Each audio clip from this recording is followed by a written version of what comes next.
பரவி வாழக்கூடிய பன் டிவி நேயர்களை என்ன வேணா கேளுங்க நிகழ்ச்சிக்கு இனிதே வரவேற்கிறேன்.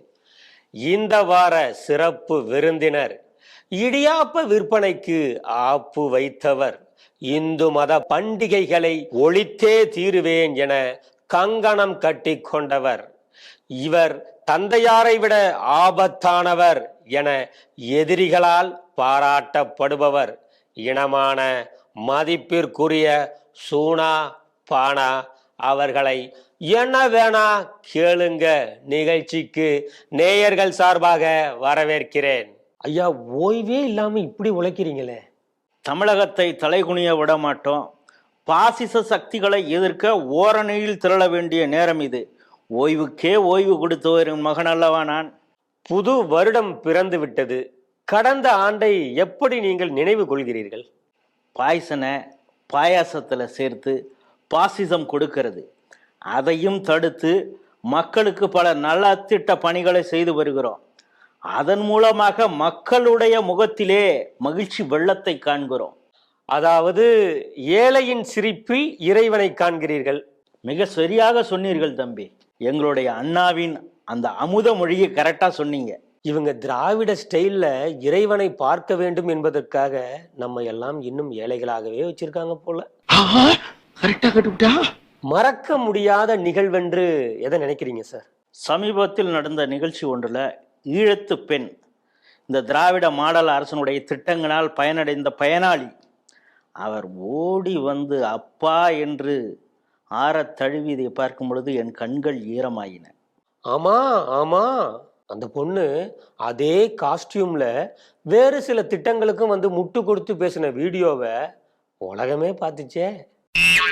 சார், உங்களுக்கு மகிழ்வான தருணங்கள்னு எதை சொல்லுவீங்க சார்?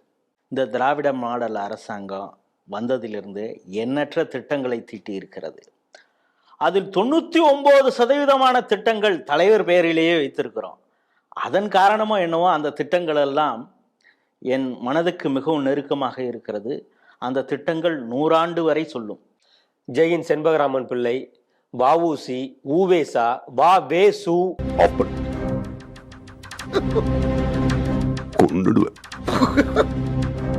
இதெல்லாம் நீங்கள் கொடுத்த துண்டு சீட்டில் இல்லை, புதுசாக சேர்த்துருக்கீங்களே. இவங்கெல்லாம் யார் தம்பி? 25% ஆர்டி இடஒதுக்கீட்டில் தனியார் பள்ளிகளில் படிக்கக்கூடிய மாணவர்கள் இவங்கெல்லாம். அவர்களுக்கும் இந்த தமிழக அரசு தான் உறுதுணையாக இருக்கிறது. திராவிட மாடல் அரசு, அதனால்தான் சொல்கிறோம் எல்லோருக்குமான அரசு என்று. சார், இப்போ இளைஞர் அணி, இலக்கிய அணி, மாணவர் அணி, மகளிர் அணின்னு இப்படி பல்வேறு அணிகள் இருக்கிறது. ஆனா பாருங்க, சீனியர்களெல்லாம் நமக்கும் ஒரு அணி வேணும் அப்படின்னு சொல்லிட்டு அவங்களுக்குள்ளேயே பேசிக்கிறதாக தகவல்கள்லாம் கசிய ஆரம்பிச்சிருக்கு. அது உங்கள் காதுகளை எட்டியதா? இது ஜென்சிக்களுடைய காலம். சிறுவர்கள் அணி கூட வேண்டும் என்று கேட்கிறார்கள். சீனியர் அணி குறித்து செயற்குழு பொதுக்குழுவில் கூடி முடிவெடுப்போம். குழுன்னு சொன்ன உடனே ஞாபகத்துக்கு வந்தது சார். இந்த கழக ஆட்சி அமைந்ததிலிருந்து எத்தனை குழுக்கள் அமைக்கப்பட்டிருக்கிறது அப்படின்னு ஆட்சியில தகவல் கேட்டு சமூக செயற்பாட்டாளர்கள் ஒரு மனு போட்டிருக்காங்க. தகவல் கிடைத்ததா? அதிர்ச்சிகரமான தகவல் கிடைத்துள்ளது. என்னன்னு? அந்த தரவுகளை சேகரிக்க ஒரு குழு அமைச்சிருக்காங்களாம். இதில் மூடி மறைக்க ஒண்ணுமே இல்லை. இது வெளிப்படையான அரசாங்கம். வெள்ளை அறிக்கையை கூட நாங்கள் வெள்ளை காகிதத்தில் தான் கொடுக்குறோம். அரசு வாங்கக்கூடிய கடன் பொதுமக்கள் தலையில் விழாதா அப்படின்னு அடிப்படை அறிவே இல்லாமல் ஊடகங்கள் இப்படிலாம் கேள்வி எழுப்புதே சார். இதை எப்படி பார்க்குறீங்க? பாசிச அரசாங்கத்தின் தந்திர அரசியல் இது. அப்பா வாங்கிய கடனை மகன்தான் அடைக்க வேண்டும். அதனால்தான் எங்களுடைய தந்தையார் இந்த மக்களுக்கு கொடுத்த வாக்குறுதிகளை நன்றி கடனோடு ஏற்று நான் செயல்படுத்தி அதை அடைத்து வருகிறேன். அதனால்தான் அவருடைய பெயரிலேயே அந்த திட்டங்களை நாங்கள் நடத்தி வருகிறோம். இது ஒரு தொடர் நிகழ்வு.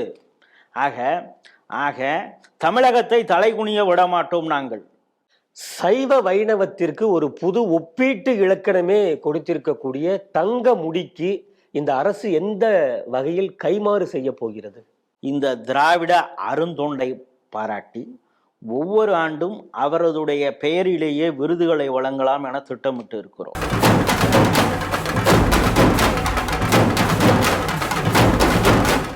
அவரை போலவே மிக சிறந்த கருத்தாளமிக்க கருத்துக்களை உதிர்க்கக்கூடிய தம்பிமார்களுக்கு அவருடைய பெயரில் இந்த விருதை வழங்குவதன் மூலம் அவருக்கு அழியா புகழ் கிடைக்கும். ஆஹா, இவன் மண்டை குழம்பி மெண்டலாகி வந்திருக்கானா இல்ல போர் அடிக்குதுன்னு டைம் பாசிங் பண்றானா? பொங்கலுக்கு ரொக்க பணம், மாணவர்களுக்கு லேப்டாப், உங்கள் கனவை சொல்லுங்கள் அப்படின்னு கலக்குறீங்க சார். தமிழகத்தை தலைகுனிய விட மாட்டோம். சார் சார் பார்த்து சார், தலையில இருந்து தரையில ஏதாவது விழுந்துற போகுது. பொங்கல் கொண்டாடாதவங்களுக்கும் ரொக்க பணம் கொடுக்குறீங்க, இதெல்லாம் எப்படி சார் சாத்தியம்? கழக ஆட்சியிலே கொண்டாடப்படக்கூடிய சமத்துவ பொங்கல் எல்லோருக்குமானது. யாரும் தோப்பனாராத்து காசு. என்ன சொன்னீங்க? எல்லோர் கனவையும் கேட்க போறேன்னு சொல்றீங்களே, நான் உங்களுடைய கனவு என்னன்னு கேட்டேன் சார். இந்தியாவுக்கே வழிகாட்ட வேண்டும். கூகுள் மேப்பாக இருக்க ஆசைப்படுகிறீர்களா? பாசிச சக்திகளுக்கு ஆப்பாக இருக்க ஆசைப்படுகிறேன். நிகழ்ச்சியின் நிறைவாக அமெரிக்க அதிபர் ட்ரம்ப்புக்கு அவர் வாய் விட்டு எனக்கு ஏதாவது விருது கொடுங்கன்னு கேட்டுட்டாரேன்னு பல நாடுகள் வேறு வழி இல்லாமல் விருதுகள் கொடுக்க தொடங்கிவிட்டன. மறுபுறம் இந்தியாவின் பிரதமர் மோடி அவர்களுக்கு அவரின் ஆளுமையை கண்டு வியந்து உலக நாடுகள் எல்லாம் வரிசையில் நின்று கொண்டு எங்க நாட்டுக்கு வாங்க, உயரிய விருது தரோம் அப்படின்னு சொல்றாங்க. இது குறித்து உங்கள் பார்வை என்ன சார்? எனக்கும் இது குறித்த ஒரு ஆழமான பார்வை இருக்கிறது.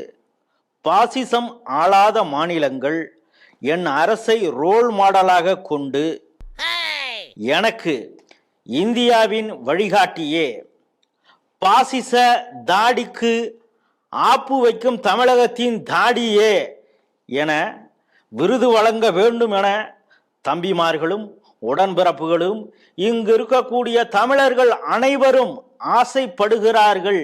எந்த பயனும் இல்லை என்பதை உங்கள் ஊடகத்தின் வாயிலாக இதை சொல்ல கடமைப்பட்டு இருக்கிறேன். நிச்சயமாக உங்களுடைய இந்த கோரிக்கையை உங்களோடு கைகோர்த்துள்ள கூட்டணி கட்சிகள் உங்களுக்காக தூதரகம், அமெரிக்க தூதரகம் முன்பு ஆளே நடமாடாத சாலைகளில், ரயில் வராத தண்டவாளங்களில் போராட்டத்தை முன்னெடுத்து உங்களுக்கு விருது கிடைக்க எங்களுடைய நேயர்கள் சார்பாகவும் நாங்கள் வாழ்த்துக்களை தெரிவித்துக் கொள்கிறோம். மீண்டும் ஒரு என்ன வேணா கேளுங்க நிகழ்ச்சியில் சந்திப்போம். நன்றி நேயர்களே.